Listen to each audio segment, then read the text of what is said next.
जी हाँ गाइस, आप सभी का इंतजार खत्म होता है क्योंकि हम लेकर आए हैं निमसेट के ऊपर एक बहुत ही शानदार सी सीरीज। जैसा कि आप लोग जानते हैं कि आपका निमसेट का एग्जाम जो है वो 8 जून को मुकर्रर किया गया है उसकी डेट। और वहां पर आप ये भी बात जानते होंगे कि 1000 नंबर का जो है 1000 मार्क्स का जो है आपका एग्जाम होता है, जहां पर 840 नंबर आपके मैथ्स और रीजनिंग को दिए जाते हैं। राइट, सो यहां पर हम लेकर आए हैं एक बहुत ही शानदार सा सेशन है। ये सीरीज चलने वाली है जहां पर निमसेट के क्वेश्चंस मैं आपको कराऊंगा जो कि प्रीवियस ईयर क्वेश्चन होंगे। कुछ नए पैटर्न पर सवाल होंगे जो कि आपका सिलेक्शन बहुत हद तक पक्का कर देंगे। सो नमस्कार गाइस, आज मैं निशांत कपूर एक बार फिर से आपका बहुत बहुत स्वागत करता हूं आपके अपने सीयूईटी पीजी वाला में। और यहां पर बारी है सर निमसेट 2025 जून 8 को आपका एग्जाम है। आप ये बात जानते हैं कि 1000 मार्क्स का आपका एग्जाम होता है ना। 1000 मार्क्स का आपका एग्जाम होता है जिसमें से आपका 50 क्वेश्चन 12 नंबर के यानी कि 600 नंबर का आता है आपका मैथ्स। राइट, 600 नंबर का आता है आपका मैथ्स। और यहां पर आपके 6 नंबर का क्वेश्चन 40 क्वेश्चन 240 नंबर का आता है आपका रीजनिंग। यानी कि कहने का मतलब यह हुआ 840 नंबर का आया मैथ्स और रीजनिंग। अब यहां पर जब इतना भारी इसको जो है एक तरीके से वेटेज है, तो अब हक बनता है, एक तरीके से ड्यूटी बनती है कि कैसे हम आपके लिए सवाल लेकर आए। और उसी के संदर्भ में हम लेकर आए हैं आपके सामने कुछ सवाल जो कि आपका कॉन्फिडेंस बहुत ज्यादा पक्का करने वाले हैं। तो पहला सवाल आपके सामने है कि अगर ट्रांसफर को आपने इस तरीके से लिखा, अगर ट्रांसफर को आपने इस तरीके से लिखा तो आप मुझे बताइए आप एलिफेंट को किस तरीके से लिखेंगे। और मैं आपको यह बता दूंगा ये आपका प्रीवियस ईयर का क्वेश्चन है, ये आपका निमसेट में ही आया हुआ प्रीवियस ईयर का क्वेश्चन है। हर बच्चा इस सवाल का जवाब तुरंत देने की कोशिश करेगा my dear students. Yes, okay, जल्दी से गाइस कमेंट भर जाने चाहिए। ऐसी वीडियोस और भी आती रहेंगी, मैथ्स की भी वीडियो आएगी, रीजनिंग की भी वीडियोस आएंगी, तो आपको कहीं और जाने की जरूरत नहीं पड़ने वाली है गाइस। जी हां, तो अगर मैं बात करता हूं यहां पर ट्रांसफर की, है ना, अगर मैं बात कर रहा हूं यहां पर ट्रांसफर की, तो इन्होंने क्या किया, इन्होंने ना दो वर्ड्स को चेंज किया। This is R T, this is N A, this is F S and this is R E. आप देख सकते हैं R T N A F S R E, मतलब दोनों वर्ड्स पकड़े और इसको इंटरचेंज कर दिया। राइट, दो अल्फाबेट्स पकड़े और उसको इंटरचेंज कर दिया। सिमिलरली जब हम जाएंगे एलिफेंट के ऊपर, ELEPHANT, करेक्ट, तो यहां पर क्या होगा, यहां पर होगा LE, यहां पर होगा PE, यहां पर होगा AH और यहां होगा TN। और आप देख सकते हैं यहां पर LEPEAHTN, your answer is B part. आप समझ गए पहला सवाल। सर पैटर्न है, आपके सवाल ऐसे बन चुके हैं और हमारा यह कहना है कि आपको इन सभी सवालों के जवाब बहुत अच्छे तरीके से आने चाहिए। दो अल्फाबेट पकड़ के उनकी पोजीशन को इंटरचेंज किया and you are through with the answer. This is again a PYQ, the previous year questions of NIMCET. चलिए, सवाल ये रहा आपके सामने, इसका एक्सप्लेनेशन। सवाल नंबर नेक्स्ट, अगर डस को ऐसे लिखा गया, साइट को ऐसे लिखा गया, तो एडिट को कैसे लिखा जाएगा। अगेन निमसेट का प्रीवियस ईयर क्वेश्चन है guys, NIMCET previous year question है, पिछले साल या उससे पहले का ये पेपर था। तो ट्राई करेंगे सभी बच्चे राइट आंसर्स के लिए, ट्राई करेंगे सभी बच्चे राइट आंसर्स के लिए my dear students. Yes, okay, तो अगर मैं यहां पर बात करता हूं, दिस इज DOES, है ना, सब लोग ट्राई करना जरूर। तो यहां पर है सर 5, ये है आपका डॉलर, ये है आपका 3 और ये है आपका परसेंटेज। डस बात करेंगे अगर साइट की, SITE, है ना, this is percentage, this is 4, this is hashtag and this is 3। अब आपको निकालना किसका है, अब आपको निकालना है गाइस एडिट का, है ना, आपको निकालना किसका है, आपको एडिट का निकालना है। अब आप इन दोनों में देखिए कि E की वैल्यू क्या है। अब आप इन दोनों में देखिए कि E की वैल्यू क्या है। यहां पर 3, तो E क्या हो गया गाइस, E हो गया आपका 3, बिल्कुल करेक्ट है। उसके बाद D रहा, यहां पर D की वैल्यू क्या है गाइस, 5 है। आप यहां पर लिखिए 5, कॉमन ढूंढना है और वहां से जो है आपने, और आप यकीन नहीं मानेंगे पेपर में आया हुआ है, क्वेश्चन देख के मैं भी हैरान रह गया था, लेकिन जी हाँ ये पार्ट थे आपके निमसेट प्रीवियस ईयर क्वेश्चंस। उसके बाद आई की बात करते हैं, ये रहा आई आया गाइस 4 के ऊपर, और फिर आया आपका T, and T is for hashtag 354, hashtag 354, hashtag answer is C part. I hope it's clear to everyone guys, those who are there. हर बच्चे तक बहुत अच्छे तरीके से बात समझ में आ चुकी होगी गाइस।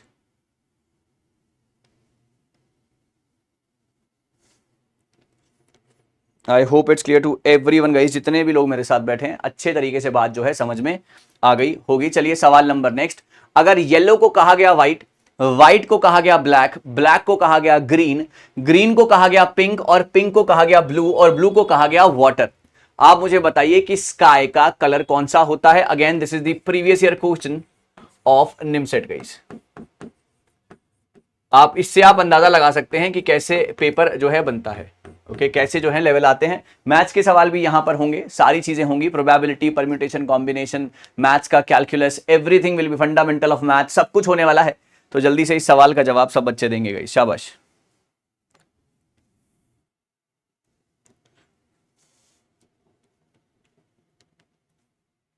ओके, बहुत बढ़िया, बहुत बढ़िया, सभी के आंसर्स आ रहे हैं गाइस। तो यहां पर अगर बात की गई है येलो, आपको सबसे पहले ये देखना है कि what is the colour of the sky. Sir sky का कलर क्या होता है? स्काई का कलर होता है ब्लू, करेक्ट है। स्काई का कलर क्या होता है? ब्लू। अब आप देखिए कि ब्लू को यहां पर क्या कहा गया है, ठीक है ना। आप ये ना सोचें कि सर येलो को व्हाइट है, व्हाइट को ब्लैक है, वो सब ठीक है, लेकिन आपसे सवाल क्या पूछा गया है? What is the colour of the sky. Sky का कलर क्या होता है बच्चों? स्काई का कलर होता है ब्लू। अब आप यहां पर देखिएगा कि ब्लू को क्या कहा गया है? Blue is called water. ना तो आप इसके पीछे की कोई भी स्टेटमेंट आप ध्यान रखेंगे, ना ही आप इसके आगे की कोई भी स्टेटमेंट अगर होती तो ध्यान रखते। यहां पर सिर्फ पूछा गया है कि स्काई का कलर कौन सा है? ब्लू है। और ब्लू को यहां क्या कहा गया है बेटे? ब्लू को यहां पर कहा गया है water, and that's all. Your answer is A part and we are done with the question guys. I hope it's clear to everybody guys. Yellow is called white, white is called black, black is called green, green is called pink, pink is called blue. आप यहां पर confuse ना हो जाए कि pink को blue कहा गया है, नहीं, हमको यह कहना है कि पानी कौन से रंग, स्काई कौन से रंग का है? ब्लू। और ब्लू को यहां क्या कहा गया है? ब्लू को यहां पर वाटर कहा गया है। यही इसका सही सवाल, सही जवाब जो है बनने वाला है। चलिए बहुत बढ़िया, आगे बढ़ते हैं गाइस। हाँ जी गाइस, एक और सवाल है। At what time in minutes 3 से 3 बजे से लेकर 4 बजे के बीच में कितने बजे दोनों सुइयां एक दूसरे के कोइंसाइड होंगी? कोइंसाइड का मतलब है एक दूसरे के ऊपर होंगी। तो आप सवाल का जवाब जरूर देंगे सभी बच्चे, सवाल का जवाब सभी बच्चे जरूर देंगे गाइस। और इस सवाल को मैं बहुत ही शानदार ट्रिक से आपको समझाने की कोशिश करने वाला हूं। एक और बहुत ही शानदार सी ट्रिक से मैं आपको यह सवाल करने वाला हूं। ओके,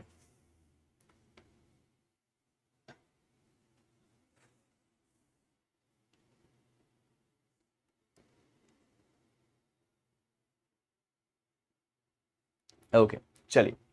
तो यहां पर आप अगर ऑप्शन की तरफ देखेंगे, सर ये है आपका 5 1/11, ये है आपका 12 4/11, ये है आपका 13 4/11 और ये है आपका 16 4/11।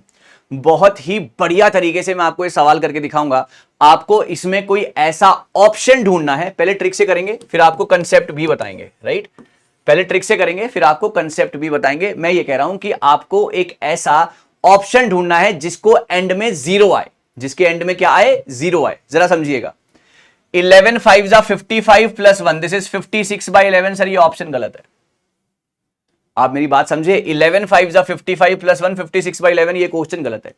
11 इंटू 12 132, 132 प्लस 4 136/11, सर ये ऑप्शन भी गलत है, ठीक है। अगला वाला आएगा 11 इंटू 13, दिस इज 143 प्लस 4 147/11, ये ऑप्शन भी गलत है।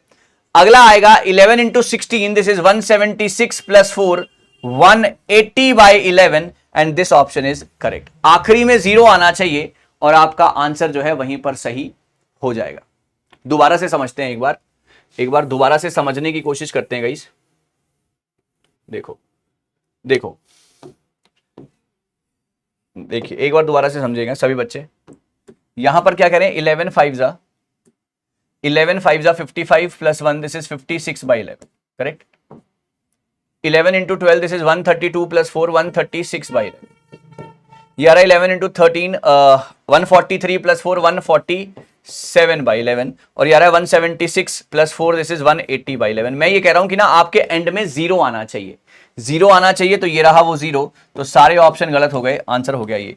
10 में से 9 बार तो इसी ट्रिक से आंसर हो जाएगा, लेकिन अगर कभी 2 बार जीरो आ गया तो क्या करोगे, है ना, ये सवाल सबके मन में आ रहा होगा कि अगर 2 बार जीरो आ गया सर तो मैं क्या करूंगा या करूंगी। तो उसके लिए भी मेरे पास एक तरीका है, 30h minus 5.5m, 30h minus 5.5m। आप इस फॉर्मूले को याद कर लीजिएगा, आपका आंसर जो है तुरंत आपके सामने आ जाएगा। तो h क्या है यहां पर, h हमेशा होगी गाइस छोटी वैल्यू, h हमेशा होगी गाइस छोटी value. 30 into 3 minus 5.5m, 30 into 3 minus 5.5m से हो जाएगा आपका 90 इज इक्वल टू 5.5m। और उसके बाद जो है आप कैलकुलेशन देख सकते हैं, 180/11 राइट, 180/11 यहां पर आप मल्टीप्लाई करेंगे तो आंसर आपका जो है यहां पर आ जाएगा 16/4/11, 90/5.5। ओके, यहां से पॉइंट हटाएंगे, ऊपर लगाएंगे 10, और यहां पर आप 5 11 जा और 5 2 जा, दिस इज 180/11, फिर ये आ जाएगा 16/4/11। ठीक है ना, दोनों ही सवाल अपने आप में ठीक है। ट्रिक से आखिरी में जीरो आना चाहिए, और अगर कभी 2 ऑप्शन में जीरो है तो ये रहा आपके सामने पूरा का पूरा फॉर्मेट, इससे भी आप कर सकते हैं। Very easy question. चलिए अगला सवाल करते हैं, और यहां पर जो है सवाल के ऊपर हम आ गए हैं। अगर आज वेंसडे है, आज से 61 दिन बाद कौन सा दिन होगा। बहुत ही अच्छा सवाल, अगेन ये भी आपका निमसेट का प्रीवियस ईयर क्वेश्चन है गाइस, जरा ध्यान से करने की कोशिश करनी है सभी ने। टुडे इज वेंसडे, आज वेंसडे है, आज से 61 दिन बाद कौन सा दिन होगा।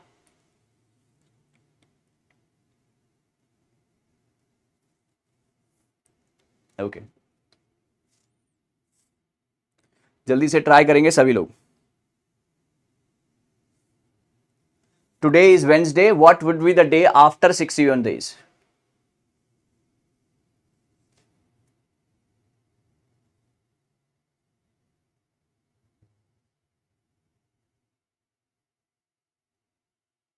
ओके गाइस, चलिए बहुत बढ़िया, सवाल को करने की कोशिश करते हैं। आज अगर वेंसडे है तो 60, आप यहां पर देखिए कि क्या है, यहां पर है सर ये 61 डेज, यहां पर क्या है गाइस 61 डेज। अब 61 डेज को आपने क्या करना है, एक हफ्ते में कितने दिन होते हैं, 7 दिन होते हैं, 7 8 जा 56। आपने क्या करा, आपने इसको 4 से डिवाइड कर दिया, 7 से डिवाइड कर दिया, क्योंकि हफ्ते में 7 दिन होते हैं। 7 8 जा 56, आपका यहां पर आएगा गाइस 5, आपका यहां पर आएगा guys 5। I hope it's clear to everyone guys, जितने भी लोग बैठे हैं। I hope it's clear to everyone guys, जितने भी लोग मेरे साथ बैठे हैं, बात क्लियर हो गई गाइस। अगर आज वेंसडे है तो what would be the day after 61 days, 7 8 जा 56, आपका रिमाइंडर आ गया 5।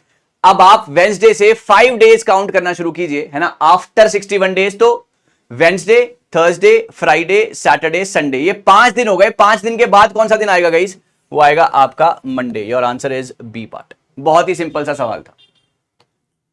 I hope it's clear to everyone guys. या तो फिर आप थर्सडे से काउंट कर लीजिए, Thursday, Friday, Saturday, Sunday, Monday, है ना, तो आपने अगला दिन ही काउंट किया। अगर वेडनेसडे से काउंट करेंगे तो एक दिन ऐड करना पड़ेगा, right. So what will be the day after 61 days, 61 दिन के बाद कौन सा दिन होगा, तो आप काउंट कर सकते हैं इस तरीके से। I hope it's clear to everyone guys, जितने भी लोग बैठे। 7 8 जा 56, reminder is 5, when remainder is 5 your answer is B, Monday। You can count Thursday से 5 दिन and Monday will be your answer guys। I hope it's clear to everybody। I hope it's clear to everyone, जितने भी लोग मेरे साथ बैठे। चलिए बहुत बढ़िया, आगे बढ़ते हैं सर। ये है आपका एक होमवर्क का सवाल। The day after tomorrow is 4 days after Monday, what day is it today. परसों के बाद वाला दिन सोमवार से 4 दिन बाद है, तो आज कौन सा दिन है।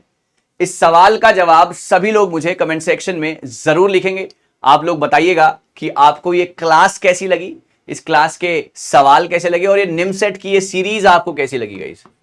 निमसेट की ये सीरीज जो है ये आपको कैसी लगी, कमेंट सेक्शन में जरूर साझा कीजिएगा। मैं आगे भी मिलता रहूंगा, कुछ नया कुछ बेहतरीन इसी तरीके से आपके सामने रखता रहूंगा। Thank you so much guys, all the very best. NIMCET ऐसी ही शानदार सवाल, ऐसे ही शानदार सीरीज आगे भी आती रहेगी। अपना ध्यान रखें और हमारे साथ जुड़े रहें। Thank you so much.